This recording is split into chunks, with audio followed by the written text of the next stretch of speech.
Presenting the classics of Sam P. Chaladurai.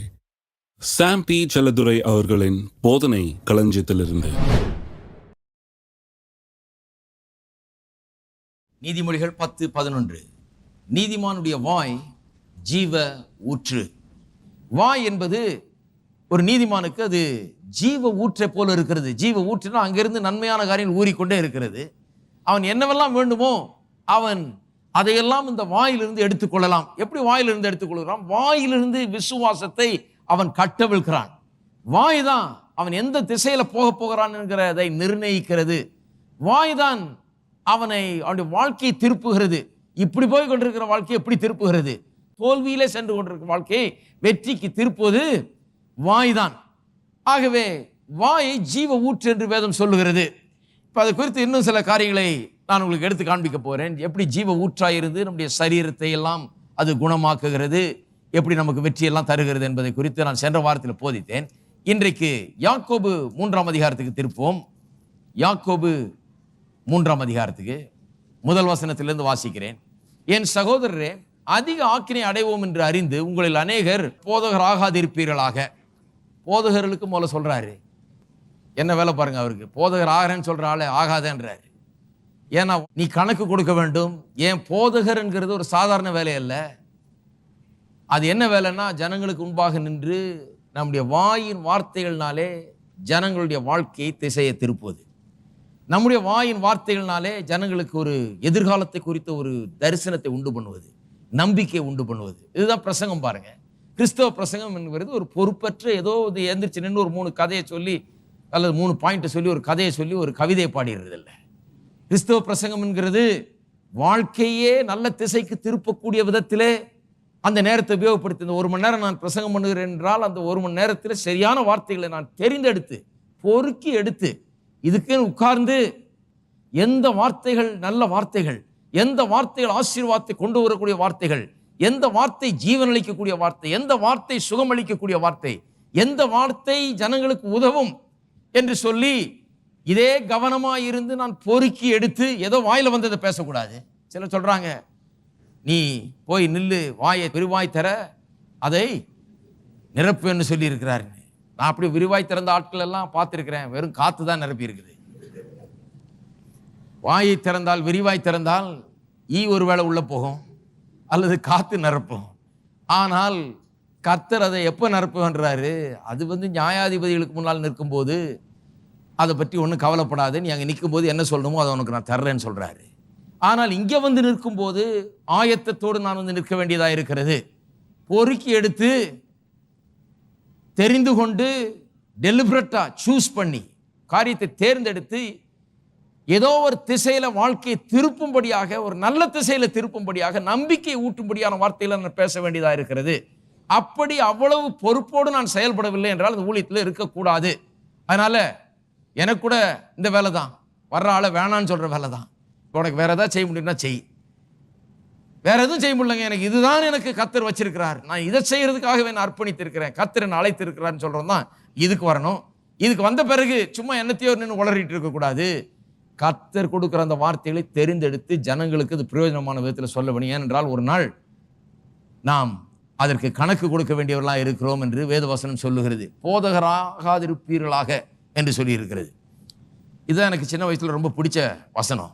அப்போ எனக்கு இவ்வளோ விவரம் தெரியாது பாருங்க. இந்த வசனம் எனக்கு பிடிக்காது. ஏன்னா நிறைய போதகர்களை பார்த்துட்டு இந்த வசனம் நல்ல வசனம், இதை கவனிக்காம விட்டாங்களேன்னு யோசிப்பேன்.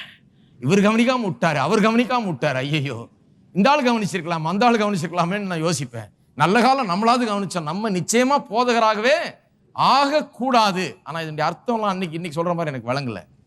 ஆனால் அன்றைக்கு என்னுடைய மனதில் புகுந்தது, இன்றைக்கு அது வேலை செய்து கொண்டிருக்கிறது.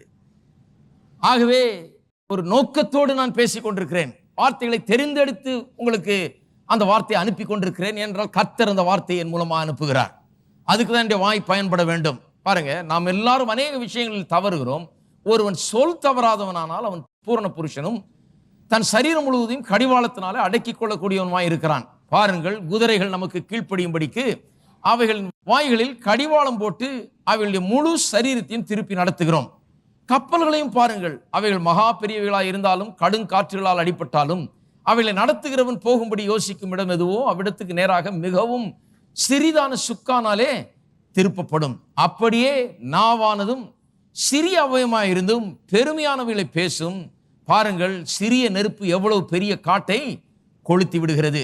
நாவும் நெருப்பு தான். அது அநீதி நிறைந்த உலகம். நம்முடைய அவயவங்களில் நாவானது முழு சரீரத்தையும் கரைப்படுத்தி ஆயுள் சக்கரத்தை கொளுத்தி விடுகிறதாயும் நரக அக்கினியினால் கொளுத்தப்படுகிறதாயும் இருக்கிறது. சகலவிதமான மிருகங்கள், பறவைகள், ஊரும் பிராணிகள், நீர்வாழும் ஜந்துக்கள் ஆகியவைகளின் சுவாபம் மனுஷ சுவாபத்தால் அடக்கப்பட்டதும் உண்டு. நாவை அடக்க ஒரு மனுஷனாலும் கூடாது. அது அடங்காத பொல்லாங்குள்ளதும் சாவுக்கு ஏதுவான விஷம் நிறைந்ததுமாய் இருக்கிறது. அதனாலே நாம் பிதாவாகிய தேவனை துதிக்கிறோம். தேவனுடைய சாயலின்படி உண்டாக்கப்பட்ட மனுஷரை அதனாலே சபிக்கிறோம். துதித்தலும் சபித்தலும் ஒரே வாயிலிருந்து புறப்படுகிறது. என் சகோதரரே, இப்படி இருக்கலாகாது. ஒரே ஊற்றுக்கண்ணிலிருந்து தித்திப்பும் கசப்புமான தண்ணீர் சுரக்குமோ? என் சகோதரரே, அத்தி மரம் ஒலிவ பழங்களையும் திராட்சை செடி அத்தி பழங்களையும் கொடுக்குமா? அப்படியே உவர்ப்பான நீருற்று தித்திப்பான ஜலத்தை கொடுக்க மாட்டாது. உங்களில் ஞானியும் விவேகமாய் இருக்கிறவன் எவனோ அவன் ஞானத்திற்குரிய சாந்தத்தோடு தன் கிரியைகளை நல்ல நடக்கையினால் காண்பிக்க கடவன். சரி, வாய் எப்படி ஜீவ ஊற்றாயிருக்கிறது, நன்மைகளை பிறப்பிக்கிறது என்பதை நான் காண்பித்தேன். இன்றைக்கு யாக்கோபு 3ஆம் அதிகாரத்திலிருந்து ஒரு சில காரியங்களை, எப்படி இந்த வாய் அடக்கப்படவில்லை என்றால், அது சரியான திசையில செலுத்தப்படவில்லை என்றால் எப்படி அது ஆபத்தை உண்டாக்குகிறது, நம்முடைய வாழ்க்கையை கெடுத்து போடக்கூடிய சக்தி வாய்ந்ததா இந்த நாவு இருக்கிறது. நாவு ஜீவ ஊற்றாகவும் இருக்கிறது, அதே நேரத்தில் நெருப்பாகவும் இருக்கிறது என்று வேதவசனம் போதிக்கிறது. வேதவசனம் திட்டவட்டமா ஒரு காரியத்தை சொல்லுகிறது. இந்த வசனங்கள் மட்டுமல்ல, நீதிமொழிகளில் நான் காண்பித்த அத்தனை வசனங்கள், இன்னும் 30ஆம் அதிகாரத்தில் காண்பித்தவைகள், இன்னும் நிறைய இடத்துல காண்பிக்கப்படுகிற சத்தியங்கள். இது ஆதியாம் 1ஆம் அதிகாரத்திலிருந்து ஆரம்பிக்கிறது. இந்த நாவை குறித்த சத்தியங்கள் இதெல்லாம் என்னத்தை காண்பிக்கிறது? நாம் பேசுகிற ஒவ்வொரு வார்த்தையும் ஒன்று அது சிருஷ்டிக்கிறதா இருக்கிறது, அல்லது அழிக்கக்கூடியதா இருக்கிறது. ஒன்று அது கட்டி எழுப்பக்கூடியதா இருக்கிறது, அல்லது இடித்து தள்ளக்கூடியதா இருக்கிறது, அல்லது சுகத்தை உண்டாக்கக்கூடியதா இருக்கிறது, ஆரோக்கியத்தை உண்டாக்கக்கூடியதா இருக்கிறது, அல்லது வியாதியை உண்டாக்கக்கூடியதா இருக்கிறது, சுகவீனத்தையும் பலவீனத்தையும் உண்டாக்கக்கூடியதா இருக்கிறது. ஒன்று அது தரித்திரத்தை உண்டாக்கக்கூடியதா இருக்கிறது, அல்லது செழிப்பை உண்டாக்கக்கூடியதா இருக்கிறது. ஒன்று அது ஜீவனை உண்டாக்கக்கூடியதா இருக்கிறது, அல்லது மரணத்தை உண்டாக்கக்கூடியதா இருக்கிறது. ஒவ்வொரு வார்த்தையும், நாம் பேசுகிற ஒவ்வொரு வார்த்தைகளும் ஏதோ ஒன்றை உண்டாக்குகிறது. அதுதான் வேத வசனத்துல திட்டவட்டமான போதனை. வார்த்தைகள் வாழ்க்கையில ரொம்ப முக்கியம். அதனால தான் இங்க சொல்லப்பட்டிருக்கிறது. அநேக விஷயங்களில் நாம் தவறுகிறோம், ஆனால் ஒருவன் சொல் தவறாதவனானால் அவன் பூரண புருஷனா இருக்கிறான். பூரண புருஷன்னா அவன் தான் ஒரு மெச்சூர் கிறிஸ்டியன், அவன் தான் ஒரு நல்ல தேறின வளர்ச்சி அடைந்த ஒரு கிறிஸ்தவன், சொல் தவறாதவன். எல்லாத்திலையும் தவறிடுறோமா? ஆனால் சொல்லில் தவறக்கூடாது. ஏனென்றால் இங்கே தவறுனா எல்லாமே தவறிடுது. ஆகவே இது ரொம்ப கீ, இது சென்டர் ஆஃப் அவர் லைஃப். நம்முடைய வாழ்க்கைக்கு இது மையமா இருக்கிறது, நம்முடைய வாழ்க்கைக்கு இது ரொம்ப முக்கியமானதா இருக்கிறது. அதனால எதுல தவறினாலும் இதுல தவறக்கூடாது என்று வேதவசனம் நமக்கு திட்டவட்டமாய் போதிக்கிறது. ஆகவே நாம் பேசுகிற ஒவ்வொரு வார்த்தையும் முக்கியம் வாய்ந்ததா இருக்கிறது. நாம் இங்கே வரும்போது சில காரியங்களை அறிக்கையிட சொல்லுகிறேன். நான் சில நேரத்தில் பாட்டு பாடும்போதும் அல்லது ஆராதனை முடிகிற நேரத்திலும் பிரசங்கம் பண்ண காரியங்களை விசுவாச அறிக்கையாய் நான் அறிக்கை செய்ய சொல்லுகிறேன். அப்போ செய்கிறீங்க. அப்போ செய்கிறது மட்டுமல்ல, நாம் ஒவ்வொரு நாளும் நம்முடைய வீட்டிலேயும் நம்முடைய வாழ்க்கையில் நாம் பேசுகிற காரியங்கள், நாம் சொல்லுகிற ஒவ்வொரு காரியம் வித்தியாசத்தை உண்டு பண்ணுகிறது. ஒன்று ஜீவன் அளிக்கிறது அல்லது மரணத்தை அளிக்கிறது, நோயை அளிக்கிறது அல்லது சுகத்தை அளிக்கிறது, செழிப்பை அளிக்கிறது அல்லது தரித்திரத்தை அளிக்கிறது, கட்டுகிறது அல்லது இடிக்கிறது, சிருஷ்டிக்கிறது அல்லது அழிக்கிறது. இந்த வார்த்தைக்கு அவ்வளவு பெரிய வல்லமை இருக்கிறது என்று வேதவசனம் போதிக்கிறது. ஆனால் ஜனங்க சொல்றாங்க, அது எப்படியா ஒரு வார்த்தையில் அவ்வளோ வச்சிருக்காரா, ஒரு வார்த்தையில் அவ்வளோ இருக்கா, என்ன வார்த்தையை பற்றி ரொம்ப பிரசங்கம் பண்றீங்களே, இந்த வார்த்தை எப்படி இருக்கணும், நம்ம நாவை பற்றி இவ்வளோ சொல்றீங்களே, ரொம்ப ஓவரா இருக்கு இல்லையா? அது இவ்வளோ பெரிய மனுஷனை உண்டாக்கிட்டு இந்த வார்த்தையிலேயே எல்லாத்தையும் வச்சுட்டாரா? அவன் பேசுற இந்த நாவில், அவனுடைய நாவின் வார்த்தைகளை எல்லாவற்றையும் அடக்கி வச்சுட்டாரா? அது எப்படி என்று கேட்கலாம். அதற்காக தான் இந்த யாக்கோபு 3ஆம் அதிகாரத்தை வாசித்தேன். சில காரியங்களை இன்றைக்கு சொல்ல போறேன். ஒருவேளை நீங்கள் கேட்காத காரியங்களா இருக்கலாம். சொல்ல போறேன். முக்கியமான சில காரியங்களை மட்டும் சுட்டி காண்பிக்க போறேன். 5ஆம் வசனத்தில் சொல்லப்பட்டிருக்கிறது, ஏன் இந்த நாவு ரொம்ப சீரியஸான விவகாரம், இந்த நாவில் நாம் பேசுகிற வார்த்தைகள் எவ்வளவு முக்கியம் என்பதற்கு இந்த ஒரு உதாரணமே போதுன்னு நினைக்கிறேன். நாவானது சிறிய அவயவமாக இருந்தும் பெருமையானவர்களை பேசும். பாருங்கள், சிறிய நெருப்பு எவ்வளவு பெரிய காட்டை கொளுத்தி விடுகிறது. ஒரு தீக்குச்சி எடுத்து அதை நான் கொளுத்தினேன் என்றால் அது தீ இவ்வளவுதான் எரியும். பாருங்க, சிறிய நெருப்பு அது. இது ஒரு பெரிய தீயா? இது யார் என்ன பண்ணிட போகுது? இது ஒன்றும் எல்லாத்தையும் எரிச்சிராதாக்கும், இது ஒன்றும் அழிச்சிராதாக்கும். இது ஒரு சின்ன தீ, தீக்குச்சியில பற்றி எறுகிற சின்ன தீன்னு சொல்றோம். ஆனால் அந்த தீக்குச்சியை பற்ற வச்சுட்டு ஒரு பேப்பர் எடுத்துட்டு வந்து, கொஞ்சம் பேப்பர் எடுத்துட்டு வந்து, அல்லது சில பேப்பரு அல்லது மரத்துண்டுகள் இப்படிலாம் எடுத்துட்டு வந்து குவிச்சு வச்சு அதுல இந்த சிறிய தீக்குச்சியில பற்ற வச்சு போட்டிங்கன்னா, அது பத்துச்சுன்னா கொஞ்ச நேரத்தில் பார்த்தீங்கன்னா பெரிய தீ உண்டாயிடும். அந்த பெரிய தீ உண்டாகி வர வர இன்னும் அதிகமாயிட்டே போகும். அப்புறம் அணைக்கிறதே பெரிய கஷ்டமாகி விடுகிறது. வேதம் அதைத்தான் சொல்லுகிறது. நாவு அப்படிப்பட்டதா இருக்கிறது. நாவு எப்படி இருக்குன்னா அந்த தீக்குச்சி மாதிரி இருக்கிறது. நாம பேசும்போது நாம நினைக்கிறோம், இதனால ஏதாவது பாதிப்பு உண்டாக போதா? இது ஒரு சின்ன வார்த்தை தானே, இது ஒன்றும் இல்லையே, இவ்வளவுதானே, இதுல ஒரு பெரிய பாதிப்பு உண்டாயிடாது, இது ஒன்றும் அழிச்சிடாது, இது ஒன்றும் கட்டிட முடியாது, இது ஒன்றும் உருவாக்கிட முடியாது, இது ஒன்றும் இடிச்சிட முடியாது, இது ஒன்றும் வியாதியை உண்டாக்கிட முடியாது, இது ஒன்றும் சுகத்தை கொடுத்துட முடியாது, இது ஒன்றும் ஜீவனை கொடுக்க முடியாது, மரணத்தை கொடுக்க முடியாது. இது என்ன இவ்வளவு சின்ன வார்த்தை, சாதாரண ஒரு வார்த்தை, ஏதோ வாயிலிருந்து வந்துடுது, அவ்வளவுதான். அடிக்கடி நான் அதை சொல்றேன், அவ்வளவுதான ஒழிய இதனால ஒரு பெரிய பாதிப்பு ஏற்படுமா என்று நினைக்கிறீர்கள்? நான் சொல்லுகிறேன், அந்த சிறிய வார்த்தை நாம் நினைக்கிறோமே, அது சிறிய நெருப்பை போல இருக்கிறது. அநேக காடுகள் இதனால் கொளுத்தப்பட்டிருக்கிறது என்று வேதம் சொல்லுகிறது. நாவும் நெருப்பு தான், அது அநீதி நிறைந்த உலகம் என்று வேதவசனம் போதிக்கிறது.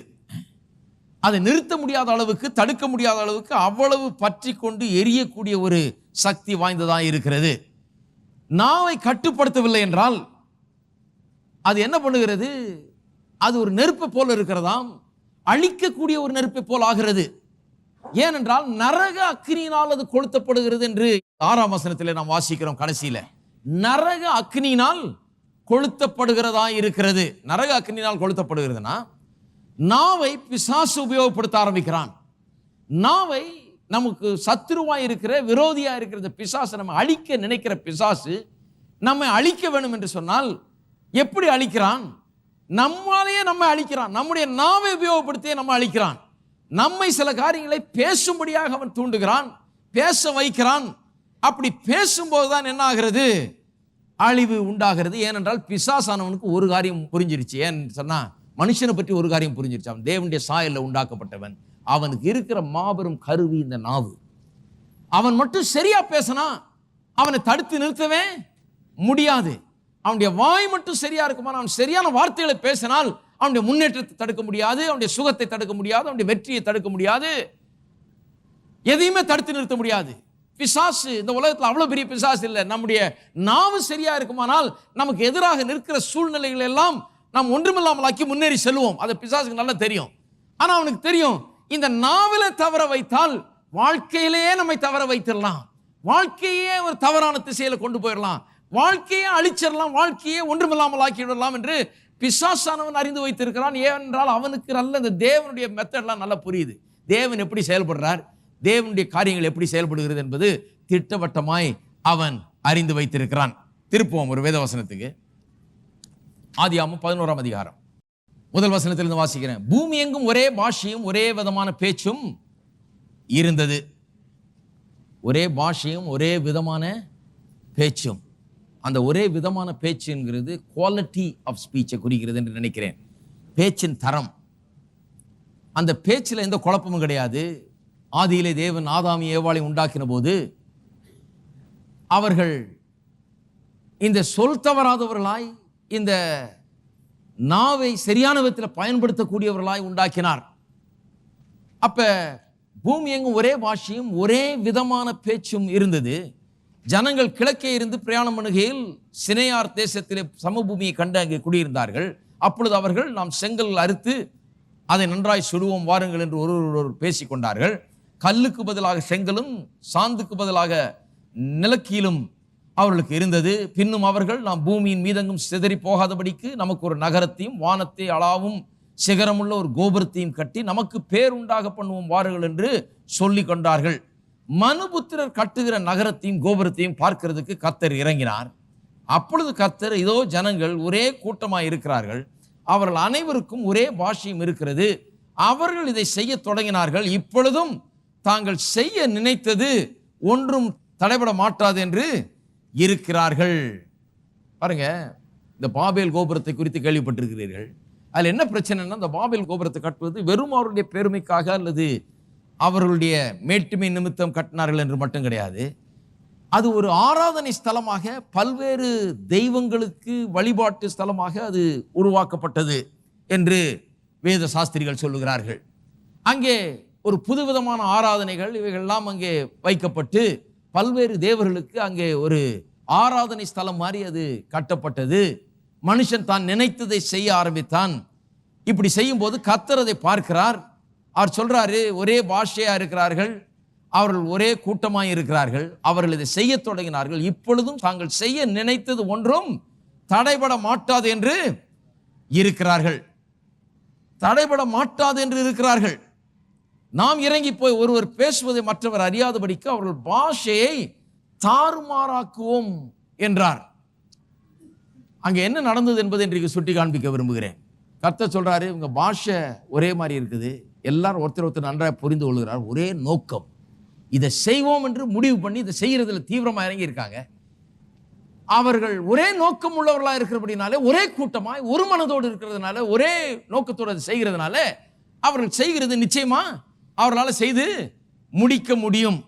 ஆகவே இதை விடக்கூடாதுன்னு சொல்லி கர்த்தர் போய் அங்கே பாஷையை தாறுமாறாக்குவோம் என்று சொல்லி அங்கே போகிறார். ஆங்கிலத்திலே கன்ஃபவுண்ட் தேர் லாங்குவேஜ் என்று வருகிறது. இந்த கன்ஃபவுண்ட் அல்லது தாறுமாறாக்குகிறது என்கிற வார்த்தைக்கு நீங்கள் அர்த்தத்தை தேடி பார்த்தீர்கள் என்றால், ஆங்கிலத்திலே இப்படி கொடுக்கப்பட்டிருக்குது. ஸ்ட்ராங்ஸ் கன்கார்டன்ஸ்ல அந்த எபிரேய மொழியில வர்ற அந்த வார்த்தை கன்ஃபவுண்ட் அல்லது தாறுமாறாக்குவது பாஷை என்று சொல்லியிருக்குது. அதை என்ன என்று பார்த்தீர்கள் என்றால் அதனுடைய அர்த்தம் என்னவா, மிக்ஸ் பண்றதான், ஃபாடர் என்று சொல்லியிருக்குது. ஃபாடர் என்கிற இங்கிலீஷ் வார்த்தைக்கு அநேகருக்கு இன்றைக்கு ஒருவேளை அர்த்தம் தெரியாமல் இருக்கலாம். ஏன்னா அது நாம் எப்போது உபயோகப்படுத்துகிற ஒரு வார்த்தை அல்ல. ஃபாடர் என்று சொன்னால் இப்போ மாட்டு தீவனம் இப்படி போன்ற தீவனங்கள் இருக்கு இல்லையா, அதுல நல்ல சத்துக்கள் உள்ள தீவனத்தை தயாரித்து விற்கிறார்கள். இந்த சத்துக்கள் உள்ள தீவனத்தை வாங்கிட்டு வந்து அதை போட்டு நல்ல கான்சென்ட்ரேட்டடா இருக்கு பாருங்க சத்துக்கள், அதோட இன்னும் சில இதெல்லாம் கலக்கிறார்கள். இந்த மற்ற காரியங்கள், இந்த ஹஸ்க், கார்ன் ஹஸ்க் போன்ற காரியங்கள், இந்த தவிடு, அதெல்லாம் ஏன் கலக்கிறாங்கன்னா இதெல்லாம் சும்மா பல்க். ஏன்னா அந்த பாட்டுக்கு வயிறு நிரம்பணுமே, சும்மா நியூட்ரிஷன் மட்டும் கொடுத்தா போதாது, நல்ல சத்துள்ள ஆகாரம் கொடுத்தா மட்டும் போதாது. அது இவ்வளோண்டு சாப்பிட்டுட்டு அது வயிறை நிரம்பலன்னும். அதனால என்ன பண்றது, அவங்க என்ன பண்றது, இவ்வளோண்டு அதுல எல்லா சத்தும் இருக்குது, அதுக்கு தேவையான ஒரு நாளைக்கு தேவையான எல்லா சத்தும் இருக்குது. ஆனா வயிறு நிரம்புறதுக்காக இந்த தவிடு போன்ற ஒன்றும் சத்து இல்லாத ஒன்றை நிறைய சேர்க்கிறாங்க. நிறைய சேர்த்து அதை மிக்ஸ் பண்ணி இந்த சத்துள்ள ஆகாரத்தோடு சேர்த்து மிக்ஸ் பண்ணி கொடுக்குறாங்க. அதனுடைய வயிறு நிரம்புகிறது. அன்றைக்கு பாஷையை தாறுமாறாக்குவோம் என்று கர்த்தர் சொன்னபோது என்ன நடந்ததாம், ஒரு வேத சாஸ்திரி சொல்லுகிறார், அவருடைய பாஷை அன்றைக்கு வரைக்கும் அவர்கள் எதை நினைத்தார்களோ அதை மட்டும்தான் பேசினார்கள். ஒரு குறிப்பிட்ட நோக்கத்தோடு பேசினார்கள், ஒரு குறிவைத்து பேசினார்கள். வார்த்தைகள்லாம் அப்படியே பளிச்சு பளிச்சுன்னு இருந்தது. ஒன்றை செய்ய வேண்டும் என்று நினைத்தார்கள் என்றால் அதைத்தான் கரெக்டா பேசினார்கள். அதன் பிறகு அவருடைய பாஷையில மாற்றம் ஏற்பட்டது. எப்படி மாற்றம் ஏற்பட்டதுன்னா, வெவ்வேறு பாஷையை பேசினார்கள் என்று மட்டுமல்ல, பாஷையிலேயே நிறைய வேண்டாத வார்த்தைகள், நோக்கமில்லாத வார்த்தைகள், வெறும் வார்த்தைகள், வீண் வார்த்தைகள் நிறைய கலக்கப்பட்டு விட்டது, தவிடு கலந்த மாதிரி.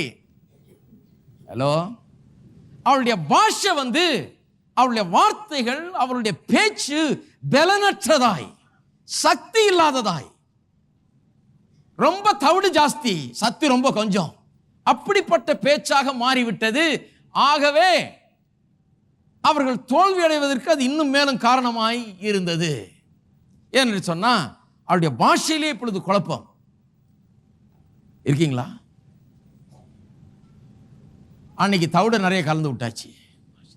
இப்ப மனுஷர் பேசுகிற பாஷையை பார்த்தீங்கன்னா நிறைய தவிடு தான் ஜாஸ்தி, சத்து அதுல ரொம்ப குறைவு. எவ்வளவு வீண் வார்த்தைகள் பாருங்க, ஒன்னுத்துக்கு உதவாத வார்த்தைகள், ஒரு பயனும் அளிக்காத வார்த்தைகள், வீண் வார்த்தைகள். ஒரு போன் எடுத்து 2 பேர் பேசிட்டு இருக்காங்கன்னு வைங்க, கேட்டு பாருங்க என்ன பேசுறாங்க. 1 மணி நேரம் பேசுவாங்க சிலர்லாம், என்ன பேசுறாங்கன்னு தெரியல. சில நேரத்தில் கிறிஸ்தவங்களை கூட பார்த்துருக்கேன், சில நேரத்தில் பிரசங்கியார்கள் கூட பார்த்துருக்கேன். 1 மணி நேரம் பேசிட்டு இருக்காங்க. என்ன பேசுறாங்கன்னா அதுல நீங்க கணக்கு போட்டு எதெல்லாம் தள்ளுபடி செய்யலாம் வேண்டாம் அப்படின்னு கணக்கு போட்டீங்கன்னா இவங்க பேசுற இந்த 60 நிமிஷத்துல 59.5 நிமிஷம் தூக்கி எறிஞ்சிடலாம். ஒண்ணு தவிடுதான் அது. வேண்டாத காரியங்கள், அந்த ஊர் கதை, இந்த ஊர் கதை, அவர் கதை, இவர் கதை, இந்த கதை, அந்த வேண்டாத, நமக்கு வேண்டாத காரியங்கள். அதனால ஒன்றும் நிறைவேற போறதில்லை, அதனால கட்டி எழுப்பப்பட போறதில்லை, அதனால எந்த நன்மை உண்டாக போறதில்லை, அதனால நமக்கு எந்த விதமான முன்னேற்றமோ, நாம் 1 மணி நேரத்துக்கு இருந்ததை விட இப்போ 1 மணி நேரத்துக்கு அப்புறம் நன்றாக இருக்க போகிறோன்ற காரியம் உருவாக போகிறதில்லை. இப்போ பிரசங்கம் பண்ணிட்டு இருக்கிறோம், அப்படி நிறைய தவிட கலந்து நான் விட முடியாது. ஆகவே தான் ஆரம்பிச்ச நிமிஷத்துலேருந்து கடைசி நிமிஷம் வரைக்கும் இந்த வார்த்தையே விளக்கி விளக்கி விளக்கி பேசி கொண்டிருக்கிறேன். ஏனென்றால் தவிடெல்லாம் தூக்கி எறிஞ்சிட்டு சும்மா வெறும் வயிற்று அப்படி உப்பி காமிக்கிறதுக்கு இல்லை பிரசங்கம். சரியான ஆகாரத்தை, சத்தான உணவை ஸ்ட்ராங்காக கொடுக்கும்படியாக தான் பேசி கொண்டிருக்கிறோம்.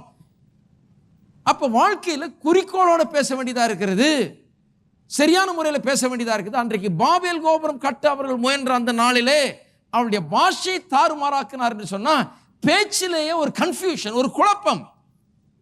பேச்சில் சரியான விதத்தில் அவர்கள் தங்களுடைய நோக்கங்களை வெளிப்படுத்த முடியவில்லை. வீணான பேச்சு, வார்த்தைகள் நிறைய கலந்து விட்டது. மனுஷனுடைய வாழ்க்கையில் நிறைய வீணான வார்த்தைகள் கலந்து விட்டது. ஏன் அதை கலந்து விட்டார்னா, அவர்கள் இந்த எல்லா தெய்வங்களுக்கும் இவங்க இந்த கோபுரத்தில் வழிபாட்டு ஸ்தலங்களை கட்டி இப்படி ஆராதிக்க புது புது காரியங்களை கண்டுபிடித்துக் கொண்டிருக்கிறார்கள். அதை தாறுமாறாக்குவதற்காக தான் இப்படி நடந்தது என்று வேத வசனத்திலே நமக்கு சொல்லப்படுகிறது.